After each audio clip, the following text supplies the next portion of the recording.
మన ప్రార్థన చేసేటప్పుడే పొంది ఉన్నాము అని నమ్మాలి. హల్లెలూయా, చెప్పండి గట్టిగా హల్లెలూయా. యేసయ్య అన్నాడు, మీరు విశ్వసించి పర్వతాన్ని చూసి వెళ్ళి సముద్రంలో పడిపోమని మీరు విశ్వాసంతో చెప్తే ఆ ప్రకారంగా జరుగుతుందని. సో మనం ప్రార్థన చేసేటప్పుడు సందేహాలతో కాదండి, సందేహం లేకుండా, సంశయం లేకుండా విశ్వాసంతో ప్రార్థన చేయాలి. ఆ విశ్వాస సహితమైన ప్రార్థన దేవుడు విని ఎవరైనా రోగులుంటే వారిని ప్రభు స్వస్థపరుస్తాడు.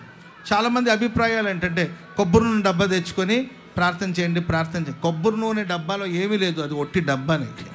దాంట్లో ఉన్న నూనె కూడా మామూలు నూనె, అది స్పెషల్. రకరకాలుగా చెప్తుంటారు, ఇది ప్రేయర్ ఆయిల్ అండి, దీనికోసం గంట సేపు ప్రార్థన చేసాము, 2 గంటలు ప్రార్థన చేసాము, ఈ ప్రేయర్ ఆయిల్ని పొగలో పెట్టామని ఏదేందో చెప్తుంటారు. ఇవన్నీ కాదు, అది మామూలు ఆయిలే.